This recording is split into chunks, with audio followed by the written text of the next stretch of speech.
সাবেক প্রধানমন্ত্রী শেখ হাসিনা ছাড়াও সাবেক স্বরাষ্ট্রমন্ত্রী আসাদুজ্জামান খান কামাল ও সাবেক আইজিপি চৌধুরী আব্দুল্লাহ আল মামুনের বিরুদ্ধে জুলাই গণহত্যার মামলার তদন্ত শেষ হয়েছে। এ নিয়ে আরও জানাতে ট্রাইব্যুনাল থেকে সরাসরি যুক্ত হচ্ছেন সহকর্মী মিজান আহমেদ। মিজান, কখন প্রতিবেদন পেশ করা হতে পারে আর কি তথ্য আছে আপনার কাছে আমাদের জানাবেন।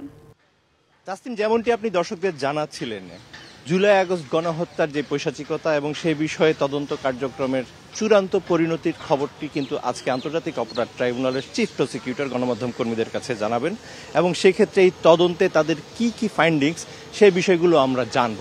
এই মামলাটিতে শেখ হাসিনার সাথে আরও দুজনকে অভিযুক্ত করা হয়েছে। তিনি হচ্ছেন সাবেক স্বরাষ্ট্রমন্ত্রী আসাদুজ্জামান খান কামাল এবং সাবেক আইজিপি চৌধুরী আব্দুল্লাহ আল মামুন।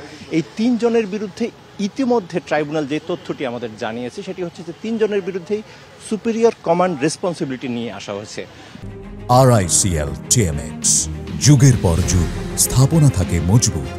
কথা হচ্ছে সুপিরিয়র কমান্ড রেসপন্সিবিলিটি কি? এটি হচ্ছে ঊর্ধ্বতন কর্তৃপক্ষের দায়। আপনি যদি শীর্ষ পর্যায় থেকে কোনো আদেশ নির্দেশ দেন এবং সেই নির্দেশের পরিপ্রেক্ষিতে আপনার অধীনস্থরা যদি কোনো অপরাধ সংগঠিত করে, সেই অপরাধের দায়টি আপনার ঘাড়ে বর্তাবে এবং এই ঊর্ধ্বতন কর্তৃপক্ষের দায়ের ভিত্তিতেই কিন্তু শেখ হাসিনা সহ এই তিনজনকে এই জুলাই আগস্ট গণহত্যার জন্য সর্বোচ্চ ব্যক্তি হিসেবে কিন্তু আজকের এই প্রতিবেদন তুলে ধরা হবে বলে প্রসিকিউশনের পক্ষ থেকে আমাদের জানিয়েছে।